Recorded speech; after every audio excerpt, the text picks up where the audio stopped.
TV CF, 라디오 CM, 선거 홍보 영상, 기업 홍보 및 기록 영화를 전문으로 기획, 촬영하여 제작하는 산여울 기획은 1등 제품을 2등 가격으로 공급합니다. 산여울 기획은 1980년부터 쭉 호남 영상 예술과 같이 하고 있습니다. 산여울 기획. 칼발트 교회 교의학 1-1권 이제 2장 하나님의 계시에 들어와 있습니다. 명제로는 8, 섹션 8에 들어와 있고요. 제목은 계시에 있어서의 하나님. 그래서 삼위일체 하나님에 대해서 이제 본격적으로 들어갑니다. 3번 박순경 교수님께서 번역한 그 메인 센텐스를 읽겠습니다. 하나님의 말씀은 그의 계시에 있어서의 하나님 자신이다.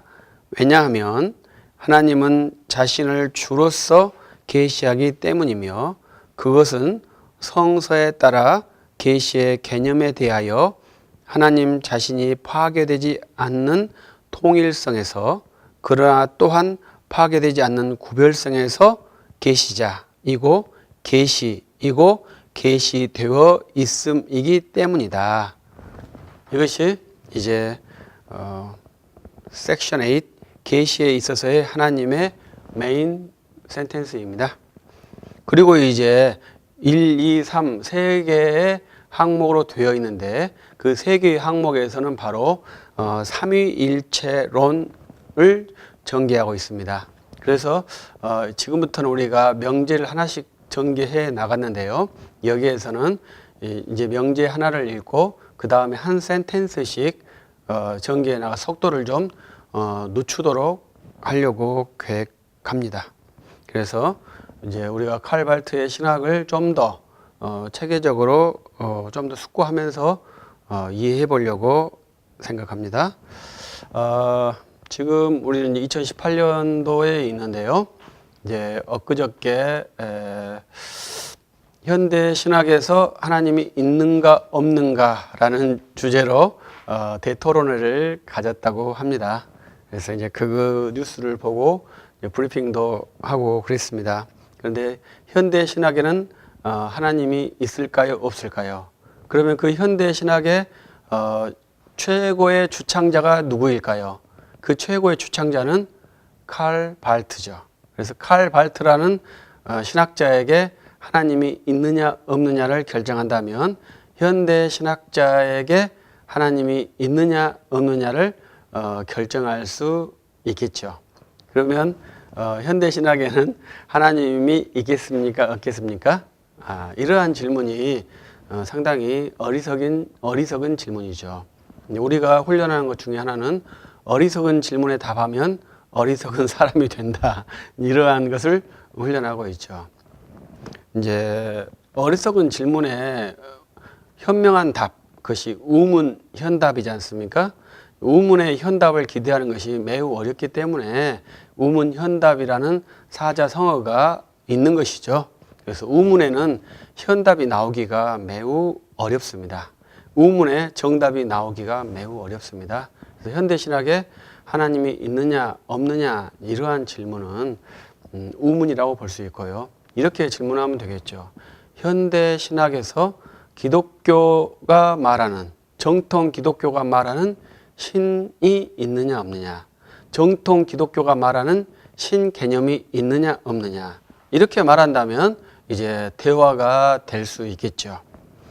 불교에도 무신론자들만 신성을 갖고 있고 모든 종교에는 다 신의식이 있는데 신이 없겠습니까? 다 신이 있겠죠.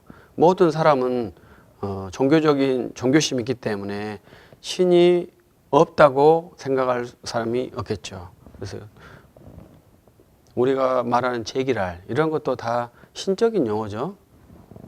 그래서 모든 사람은 신의식이 있기 때문에 신의식이 있다면 신이 있다고 봐야 되겠죠. 그것이 정통 기독교가 추구하는 신이냐 그렇지 않느냐는 이제 별개의 문제죠.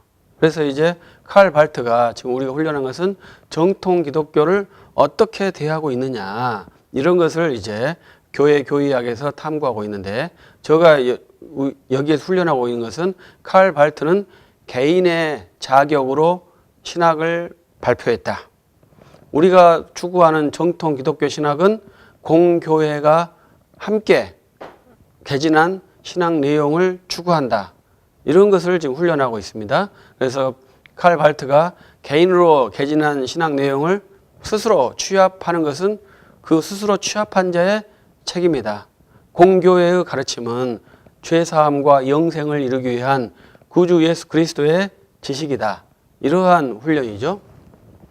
그래서 분명한 것은 발트의 신학은 어떠한 회의체에서 열어서 이것이 바른 신학이다라고 결정한 적은 제 기억에는 없습니다. 제 기억에는 제2차 바티칸 공회의 로마 교회가 신학화할 때 칼 라너가 신학화를 했다고 하는데요. 그때 칼 라너가 칼 발트 신학을 수용하면서 신학화했다고 합니다. 그래서 칼 발트의 신개념이 로마 교회의 신개념으로 전향되었다. 이렇게 이해할 수 있고 그때 그 신개념이 한 하나님 개념이다. 이렇게 말할 수 있습니다. 그래서 그 현대 신학에는 한 하나님 신개념이 있다고 봐야 되겠죠.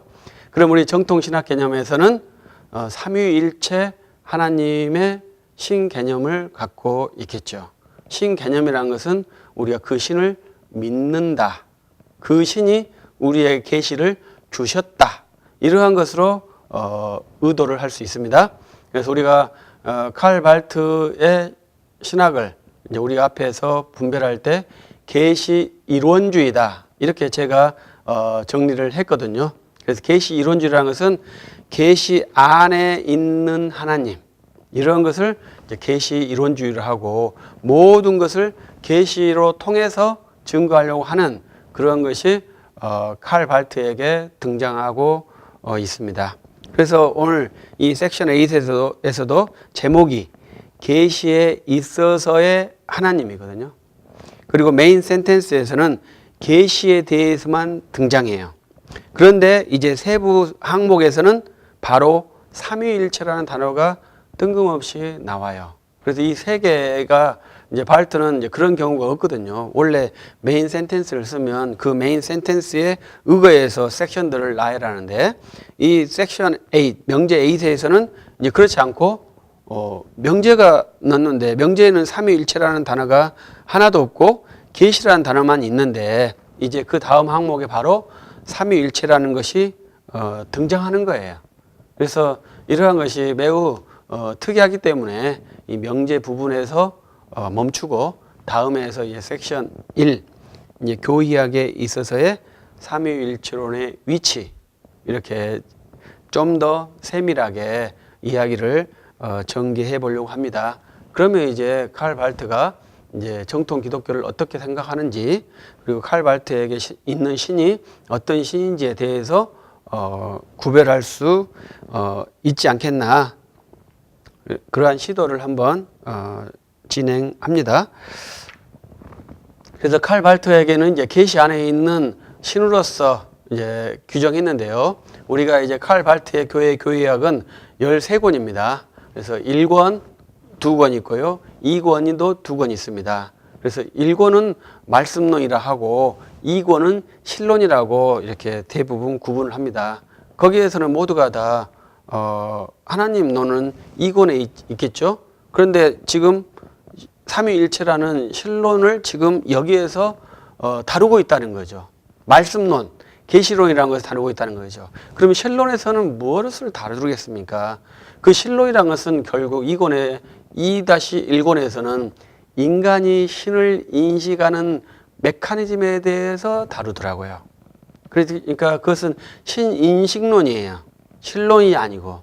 신론이라는 것은 우리는 신존재론이거든요. 신존재론에 대해서 우리가 다루는 것을 신론이라고 생각하는데 1-1권에서는 지금 계시 안에 있는 하나님을 다루고요. 2-1권에서는 인간이 신을 인식하는 메커니즘에 다루고요. 그래서 그 완성체가 2-2권에서 선택론으로 귀결되는 것이 1-10과 1-2권의 2-2권에 1권과 2권에 배치되어 있더라고요. 그래서 이 3권에는 창조론, 4권에는 화해론, 5권에서는 이제 성령론을 다루려고 했다고 합니다. 그런데 5권을 집필하지 못하고 죽었거든요. 그래서 창조주의 3권, 화해주의 2권, 그리고 성령의 3권 이렇게 구도를 한 것이죠. 그래서 1권과 2권은 프롤레골레마라는 전체의 구도, 계시로서 이루어지는 전체의 매뉴얼이라고 볼 수 있고요. 3권에는 창조, 그 다음에 2권은 화해주, 3권에는 구속주, 이런 식의 구도가 칼 발트의 교회 교의학의 구도라고 볼 수 있습니다. 그래서 우리가 어떤 분이 칼 발트는 신론을 하고 뒤에 서론을 했다, 뭐 이런 말도 있고 그래요. 그런데 칼 발트는 아무튼 신학의 순서, 우리가 이제 그 순서가 이제 뻘커프회가 가장 체계적으로 말했는데요. 서론, 신론, 인간론, 기독론, 구원론, 교회론, 종말론, 이것이 기본적인 우리 신학의 흐름, 사도신경의 구조거든요. 그것이 이제 그런 구도로 되어 있는데, 일단 발트는 그 개념으로는 모두 바꿨죠. 제일 먼저 계시론은 이제 말씀론이라고 하기도 합니다. 그래서 거기 안에 이제 삼위일체가 포함이 되어 있어요.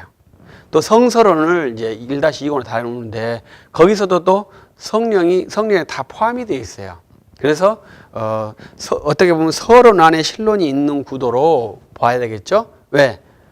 계시 이론주의니까요. 발트 신학은 계시 이론주의로서 계시 안에 있는 하나님으로 지금 세팅이 되어 있습니다. 그래서 계시에 의해서 하나님이 인식된다, 이러한 구도를 제시하고 있죠. 그래서 오늘 명제에서도 계시에 있어서 하나님의 자신이다. 그러니까 계시가 있으면 하나님이 있다, 이러한 말이죠. 그러니까 있다니까 있다는 것은 일어난다, 이러한 표현입니다. 그리고 하나님이 계시하기 때문에 우리가 그걸 인식했다라고 역추론하는 거예요. 그것이 발트 신학의 아주 어려운 것입니다. 그래서 우리가 반틸 교수님이 이제 발트하고 격돌할 때 상당히 서로 쌍방간에 불편한 관계를 가졌거든요. 그래서 이제 반틸 교수님 발트 신학을 배격할 때 그 배격하는 방법을 전제주의다, 이러한 표현을 썼습니다. 그것은 발트와 전혀 다른 대척점이거든요. 칼 발트는 내가 인식했기 때문에 하나님이 있다, 이런 식이고요. 반틸은 하나님이 계시기 때문에 우리가 하나님을 인식하는 것이다, 이러한 순서예요. 그래서 발트는 계시 이론주의이기 때문에 우리가 먼저 인식하는 한에서 하나님이 있는 그러한 아주 합리적인 메커니즘을 제시한 것이고, 우리 반틸 교수님은 하나님이 계셨기 때문에 우리가 하나님을 인식하는 것이다, 은혜로 우리 하나님을 인식하는 것이다, 하나님께서 무한한 자비로 자기를 계시해 주셨기 때문에 우리 하나님을 인식하는 것이다, 이렇게 계시 신학을 펼친 것이죠. 그래서 발트의 전제, 우리가 인식하는 한에서 하나님이 있고 우리가 인식하도록 계시가 발생된다, 이러한 논과 우리 반틸 교수님이 말씀하신 하나님이 계시기 때문에 우리가 하나님을 인식했고 그 인식하게 한 그 하나님을 우리는 예배한다, 이러한 두 구도가 되어지는 것이죠.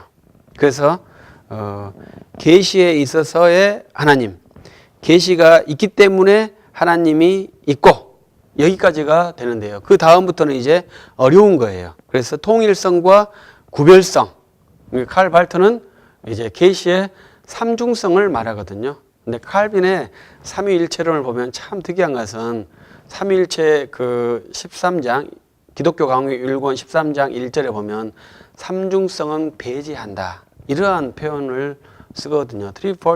쓰리폴드는 안 된다. 이러는데 발트는 트리폴드를 쓰는 거예요. 계시의 삼중성. 이 삼중성이 곧 하나님이다. 그래서 우리들도 하나님을 인식할 때 삼중적으로 인식해야 한다. 그래서 계시자, 계시되어 있음. 아버지, 아들, 성령. 아버지는 창조주, 아들은 화해주, 성령은 구속주. 이렇게 인식하도록 한다. 이렇게 제시를 한 것이죠. 그래서 마지막으로 우리가 창조주 신앙이 매우 중요한데요. 이제 우리 서철원 박사님의 논문이 예수 그리스도의 창조 중보직이라는 제목입니다. 그래서 그러한 논문은 상당히 유력한 사상인데요. 그 유력한 사상은 창조주 예수 그리스도께서 창조 중보자로 활동하셨다는 거죠. 그런데 이 발트 신학은 어떤 겁니까? 창조주가 아버지다 이렇게 말하는 것이죠.